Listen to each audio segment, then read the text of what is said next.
शिरडी जय साई राम।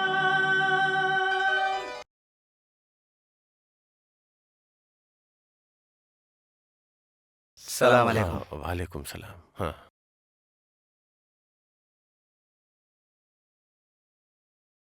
जी हाँ अब हम चलते हैं।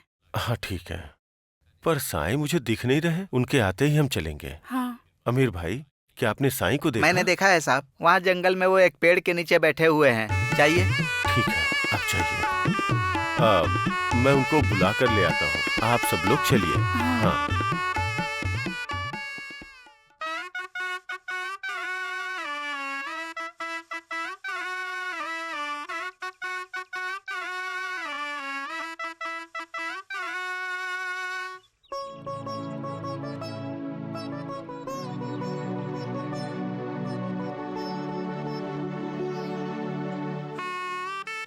साईं,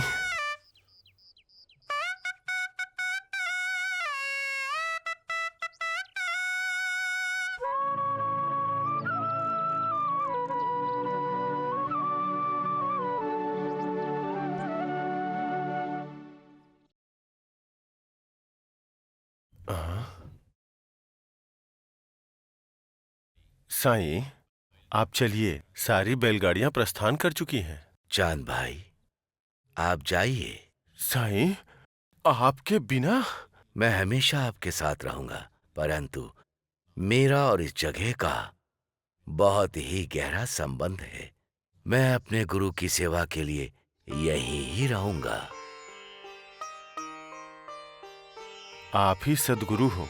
क्या आपके भी गुरु हैं? श्री कृष्ण जगत गुरु हैं, परंतु वो भी किसी गुरु के शिष्य हैं ना। मैं भी एक शिष्य हूँ और तुम सभी भी एक शिष्य हो। लेकिन साईं, मेरी बात का विश्वास करो चांद भाई। आप नहीं चलेंगे तो हमारा मार्गदर्शन कौन करेगा? चांद भाई, आज ही नहीं, आप जब सोचेंगे कि मैं वहां उपस्थित नहीं हूँ, लेकिन मैं वहां पर ही रहूंगा। मेरे जाने के बाद भी मैं हर जगह रहूंगा। मैं जो दिख रहा हूँ इस संसार में व्याप्त हूँ। तुम अभी जाओ चांद भाई। मुझे जहाँ पहुँचना था वहां तुमने मुझे पहुँचा दिया।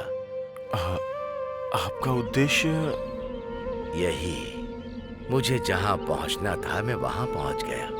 मुझे समझ में नहीं आया साईं। इसमें समझने की क्या बात है? विधि का विधान है कि मैं इस समय यहीं रुकूं और सबकी सेवा करूं। तुम अभी जाओ चांद भाई। तुम जब मुझे पुकारोगे मैं आ जाऊंगा। ये शब्द मेरे लिए काफी है साईं। अल्लाह मालिक।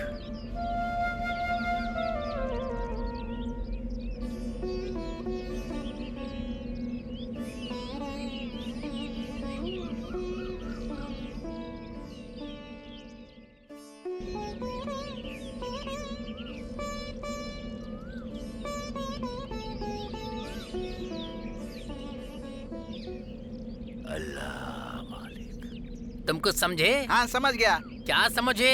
जो बात तुम्हारी समझ में नहीं आई मुझे आ गई। मतलब कि ये फकीर यहाँ शिरडी में अपना डेरा डालकर बैठ गया है। इसका अर्थ है कि हमारे गुरु भाटिया साहब की रातों की नींद के साथ साथ सुबह की नींद भी गंगा में समाहित हो चुकी है। नहीं, उस गंगा में हम ही समाहित होने जा रहे हैं। इसका अर्थ ये है कि हम दोनों की बातों का एक ही अर्थ है। यही मैंने भी सोचा। गुरुजी, जो फकीर आया है उसका नाम है साईं। वो महालसा पति ने उसका नामकरण करके उस फकीर को साईं नाम से बुला रहे हैं। और उस बुड्ढी ने भी उसके बारे में सबके सामने तारीफ कर दी। वहाँ का दृश्य देखकर लग रहा है कि उसको भगवान का दर्जा देकर उसको सिर पर बिठा लेंगे और उसके बाद आपकी इज्जत कोई नहीं करने वाला है। इस तरह के फकीरों और सन्यासियों को भगवान का दर्जा देना कोई नई बात नहीं है। कल तक उस देवी दास के बारे में और जानकी दास के बारे में लोग अच्छी बातें कर रहे थे। अगर उसे 2 दिन के अंदर इस गांव से बाहर नहीं निकाला ना, तो मेरा नाम भाटिया नहीं। गुरुजी, इतना श्रम आप क्यों करेंगे? अगर ये संदेश हम पटेल तक पहुंचा दें, वो स्वयं सब कुछ देख लेंगे। एक बार आप अगर शिरोमणि की बात सुन लेंगे तो अपना मुंह बंद करो। कहाँ क्या बात करनी है पता नहीं है। पहले ये बात जाकर पटेल तक पहुंचाओ और उस फकीर को गांव से निकालने की योजना सोचने के लिए कहो। जाओ जल्दी। अब गुरु का काम है आदेश देना और शिष्य का काम पालन करना है। यहाँ से गए और पटेल को बोले, फकीर अब तो तू गया गांव से। गया गांव से। जाओ तुम लोग, चलो चलो।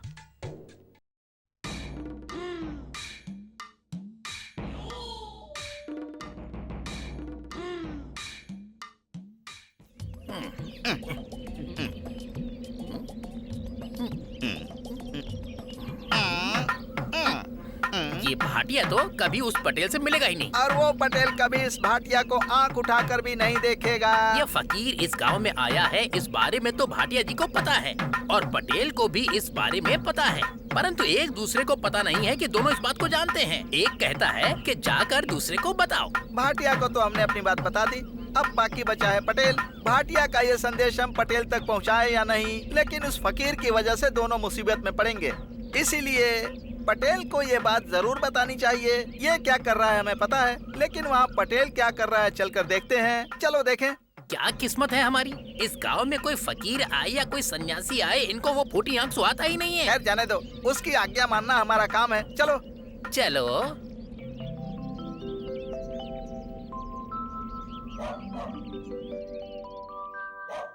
सुनो, इस शिरडी में मेरी बहुत इज्जत और प्रतिष्ठा है। तुम मेरे नाम को मिट्टी में मिलाना चाहते हो? अरे आप इस पर नाराज क्यों हो रहे हैं? खुशी मनाइए, आपकी संगत का असर इस पर नहीं हुआ। तुम कहना क्या चाहती हो कि मेरा दिमाग काम करना बंद कर चुका है और मैं कुछ भी नहीं कर सकता हूँ? और नहीं तो क्या पिताजी, आप तो बस स्वयं की तारीफ करते रहते हो। जब बाहर जाता हूँ तो लोग मुझसे आपकी बुराई करते हैं, और मैं विद्यालय जाता हूँ तो मेरी गलती पर भी कोई कुछ नहीं कहता। सब लोग आपसे डरते हैं इसलिए। बहुत बोल चुके हैं, अब अपना मुंह बंद करो। ये तो मेरे नाम का डर है जो लोग तुम्हें कुछ नहीं कहते, नहीं तो बहुत पहले ही विद्यालय से लात मार के तुम्हें निकाल देते।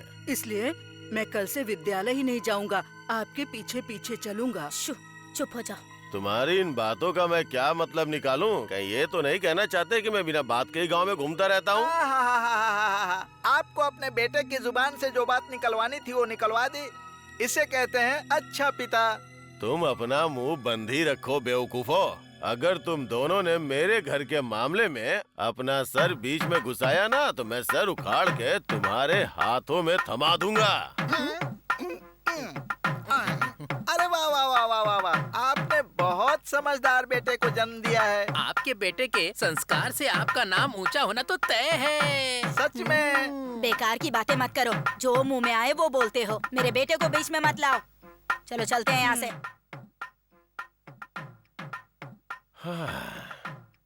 अरे ओ बेवकूफो, मैंने तुमसे क्या कहा था और तुमने क्या कर दिया? साहब, हम दोनों तो आपके शिष्य हैं। बेकार के काम करने में हम आपसे भी बड़े बेकार हैं। क्या?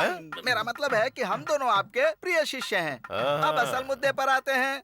हमारे गांव में एक फकीर आया हुआ है और यहीं पर वो डेरा डाल के बैठ गया है। उसने नीम के वृक्ष के नीचे अपना स्थान बना लिया है। एक तरफ से वो महालसापति और दूसरी तरफ से वो बुढ़िया निरंतर दिन पर दिन उसकी सेवा कर रहे हैं, और वो फकीर शास्त्र का ज्ञान सुनाता रहता है। वो वहीं पर डेरा डालकर बैठ गया है। कैसे बैठेगा वो यार, और क्यों बैठेगा? वो पेड़ क्या उसके परदादा ने लगाया है या उसकी दादी की अमानत है वो? अगर उसे गांव से नहीं निकाला तो आगे चल के वो मेरे लिए ही परेशानी बढ़ाएगा और मुझे ही चुभेगा। चुभने की बात नहीं है गुरुजी। अगर वो फकीर यहीं पर बैठ गया और डेरा डाल लिया तो पूरे गांव के लोग उसकी तरफ जाएंगे। उसके बाद जो गाँव वासी आपको पैसे देते हैं वो बंद हो जाना तय है। और उसके बाद आपको जो भी कर मिलता है, आपका जो डर है वो सब खत्म होना तय है। आपको सोने के लिए अच्छे बिस्तर नहीं मिलेंगे और ये शुद्ध पानी भी पीने के लिए नहीं मिलेगा, और मेहनत मजदूरी करने के लिए मजबूर होना पड़ेगा और घर में ही बैठना पड़ जाएगा। अरे मुंह बंद करो मेरे बेवकूफ शिष्यों। अगर इस पटेल ने ठान लिया तो कोई इस ब्रह्मांड में नहीं है जो सुई में धागा भी पिरो सकता है।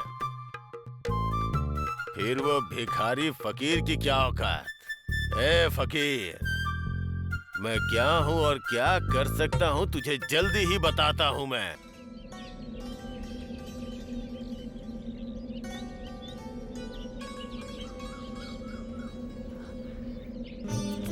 देवी दास को मेरा नमस्कार। नमस्कार। आप कैसे हैं? आजकल दिखाई ही नहीं देते। नहीं दिखाई दे रहा? मैं कोई भगवान थोड़ी ना हूँ। अर्थात आपका कहने का तात्पर्य ये है कि हमें भगवान दिखते नहीं हैं? भगवान अपने दिव्य रूप में ना दिखें तो भी ये संसार तो उनका ही स्वरूप है ना। ये भी तो सच है। ये संसार जो पंच तत्वों के आधार से बना है, ये उन्हीं का है। आइए बैठकर बात करते हैं। आइए बैठिए।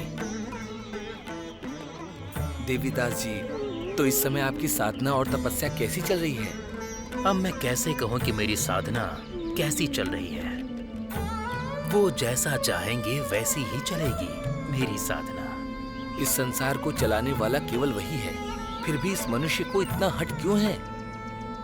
अगर ये हट नहीं होगा तो इस सृष्टि में कुछ बुरा होगा ही नहीं। आज आप साधारण मनुष्य की तरह वार्तालाप कर रहे हैं। इस सृष्टि में सभी मनुष्य साधारण ही हैं। साईं, आइए साईं, आपका आइए स्वागत है महाराज। साईं। अल्लाह मालिक। हम खुद ही आपके पास आने वाले थे साईं, परंतु आप हमें खुद ही ढूंढते हुए यहाँ पर आ गए। ढूंढते हुए आने में ही अधिक खुशी मिलती है।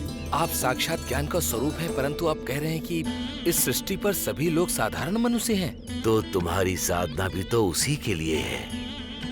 आप तो परिपूर्ण हैं, हम तो अभी प्राथमिक अवस्था में हैं। आप दोनों प्राथमिक अवस्था में हो, परंतु आपके संस्कार देखकर मुझे बहुत अधिक प्रसन्नता हो रही है।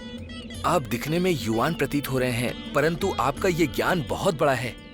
आपकी बातों से ही मेरे जैसे फकीर पंडित कहलाते हैं। नहीं नहीं साईं, आप दिखने में भले ही फकीर दिखते हैं, परंतु सच कहूँ तो आप हमारे लिए ईश्वर का एक अवतार हैं। आप साक्षात ईश्वर का रूप हैं। इस संसार में सभी दिव्य स्वरूप हैं, इसलिए सभी एक दूसरे को नमस्कार प्रति नमस्कार करते हैं। आपसे वार्तालाप करना हमारे लिए सौभाग्य की बात है।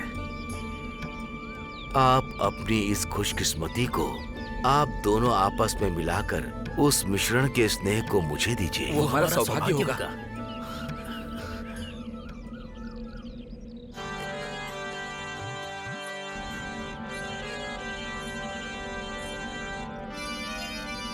स्वामी जी को मेरा प्रणाम।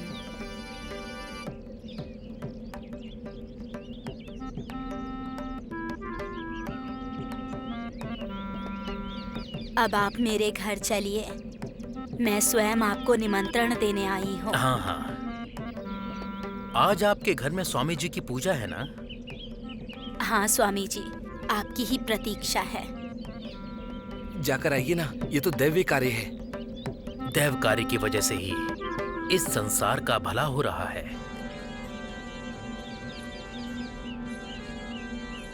चलिए।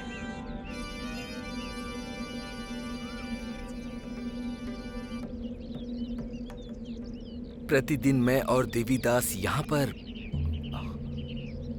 ये अंजनी स्वामी जी का मंदिर आपके योग और ध्यान के लिए सही जगह है।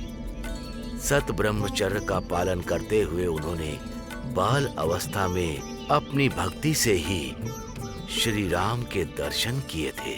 त्रेता युग में विजय प्राप्त की थी, नाम मारुति। यहाँ हर एक साधना का फल प्राप्त होता है जानकी दास। साधुओं को ध्यान योग के साथ निष्ठा और एकाग्रता भी आवश्यक है, मारुति की तरह। हाँ साईं। ध्यान योग के साथ निष्ठा जब प्राप्त होती है तब आपको फल शीघ्र मिलता है। साधुओं को, योगियों को स्त्रियों से दूर ही रहना चाहिए।